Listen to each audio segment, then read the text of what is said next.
Praise the Lord and good morning, everybody. Welcome back to another Good Morning Grief devotion. It's your boy, Pastor Corey Allen Duncan Sr., and I'm so happy and excited to have this wonderful opportunity to come to you today to lead you in a very special way in today's Good Morning Grief devotion. This is the daily grief devotion that is strategically designed to help you to navigate through your grief one day at a time.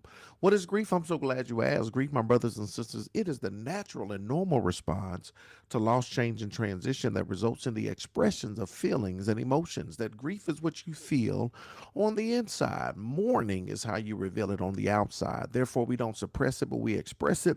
We don't ignore it, but we explore it. We don't conceal it, but we reveal it. We don't lock it up, but we let it out. And that's why around here we shout good morning, because morning is a good thing. And I'm so glad that you are with us this morning as we navigate through another morning devotion. Good morning grief devotion. Thank y'all so very much for joining us, y'all. Today is day 182. Today is day 182. Today is day 182. We're going to talk about I nurture hope. I nurture hope. Let's get into it on today, y'all. Hope is an expectation of a good that is yet to be. It's an expression of the present alive with a sense of the possible. I love hope. We're the City of Hope Community Church, so we talk about hope all the time. We talk about the power and the importance of nurturing hope, the power and the importance of hanging on to hope, of living in hope, of abiding in and by hope. And so I love that this devotion is rooted in nurturing hope. Hope is an expectation of a good that is yet to be. That I know things right now may not seem good, or it may not all be good because of what you're going through, what you're dealing with. But that's why we hang on to hope. Hope is the expectation of a good that is yet to be. That things may be off right now, may be rough right now. Things may be just bad, right? Depending on where you are in your grief journey. But we hang on to hope, right? We hope in our reality. It is an expectation of a good that is yet to be. It's an expression of the present alive with a sense of the possible. Hope is a forward looking insight experienced in the now. A forward looking insight experience, what in the now? It's an essential part of healthy mourning and healing. In the now, I nurture hope by honoring the 10 touchstones and actively and intentionally mourning. I love this, y'all. It's an essential part of healthy mourning and healing. A forward looking insight experienced in the now. That hope is so important when it comes to mourning, when it comes to healing, because I'm reminded of the one song, It's Turning Around for Me. And they got the part in the song where he says, it won't always be like this, right? What you're feeling, what you're experiencing, what you're going through now, hope lets you know it won't always be like this. Hope lets you know that, yeah, it may be like this now, but it won't always be like this. That sooner or later, right, if I continue to mourn, if I continue to navigate through this journey, that things are going to get better, right? That I am going to, if I go through the process, if I embrace the chase, if I trust the process, if I actively mourn, if I befriend my grief, if I put these principles into practice, right, then I will progress on my grief journey.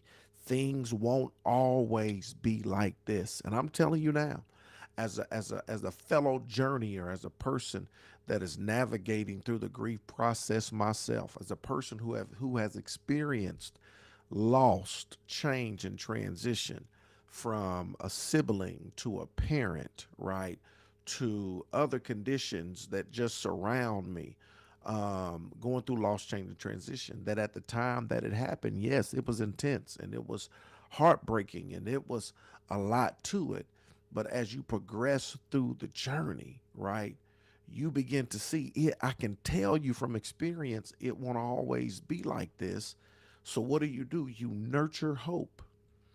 You nurture hope. When I went through an ordeal back in 2003, it was a rough time in my life, and this is what was crazy. And I didn't know I was doing it then, but I nurtured hope because I would always say, I don't know when I'm coming out of this, but I do know that I am coming out of this. I would always say that.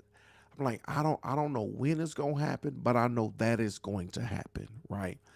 And that was the truth of the matter. That was the reality of the situation. There was something on the inside of me that kept telling me that I don't know when it's going to happen, but I do know that is going to happen. And I knew that I just had to continue to navigate through the process. And I knew if I continued to navigate through the process, that sooner or later, right, that I would come out of that thing. But it only happened, y'all, as I continue to nurture hope, right? What's the opposite of hope? Being hopeless, people feeling or believing that things will never change and things will never get better and things will never and it will never and it will never and things will never things will it will always be like this, right? And so that's the opposite, and that's we don't want to nurture that, right? We're not nurturing that. We want to nurture hope, to say right now, it's not okay, but it's okay not to be okay. But eventually, if I just continue to navigate through this process, sooner or later, if I continue to nurture hope, I understand that small steps are going to lead to great distances, and I will gain tremendous ground as I navigate through this grief journey. So we nurture hope. Check this out, y'all. I also nurture hope by paying attention to whatever sparks hope in me. Some activities and self care habits make me feel hopeful, right? Spending time with certain people makes me feel hopeful. I schedule these bits of hope into each day. I nurture hope by paying attention to what sparks hope in me. What sparks hope in you? What sparks hope in you, right? I know for me, when it was my sister, when my sister passed, she was a school teacher. What sparked hope in me was being able to grab the baton and the legacy of her as it relates to education, and to continue to inspire. She was a first grade school teacher, to inspire the young minds of many. So what would spark hope in me is every time I would stand in front of, started doing motivational speaking and all these things. Every time I would stand in front of a class, every time I would stand in front of a student and had the opportunity to speak, that would spark hope in me. That would spark hope in me, right? What sparks hope in you as it relates to whatever it is? What brings you joy? What sparks hope in you? For some people, it's them grandbabies that keep you going. For some people, it's a cause that you've latched and attached yourself to. For some people, it's the ability to a legacy to keep their name alive. For some people, it's just you know that they will want you to keep moving. I don't know what it is. The question is, what sparks hope in you, right? You nurture hope by paying attention to what sparks hope in you. Some activities and self care habits make me feel hopeful, right? There are some self care habits that nurtures hope and makes you feel hope. What is that? What are those activities?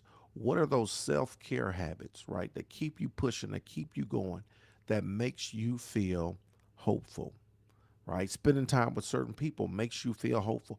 Who is it that when you spend time with them, it makes you feel hopeful?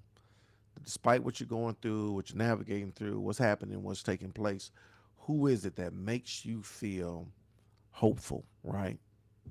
Schedule these bits of hope into each day. How do you nurture hope? You nurture hope by paying attention to what sparks hope in you. You nurture hope by looking at the activities or the self-care habits that make you feel hopeful. You nurture hope by paying attention to those people that spark hope in you. And what do? Right? You schedule these bits of hope into your life. You weave them into the fabric of your day. You weave them into the rhythm of your week. If you continue to do these things, they spark hope in you and they help to nurture the hope on the inside of you. They help you to know and understand.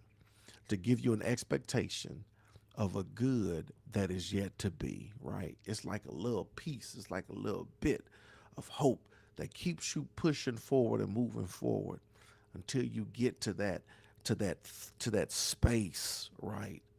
To where it's like, oh, okay, yeah, I got it, or I'm good, or I'm gonna be all right, or whatever it is, right? You look for those things that spark hope within you. Here's the final thought. I try to find hope in each moment, and I share my hope with others who may need to borrow it. I try to find hope in each moment, and not just for myself, but I share my hope with others who may need to borrow it. Y'all, find hope in each moment, in those moments. And when possible, right, give hope, right? We want to get hope, we want to give hope, we want to receive hope, we want to distribute it to those who need hope as well. Today is day 182. I nurture hope.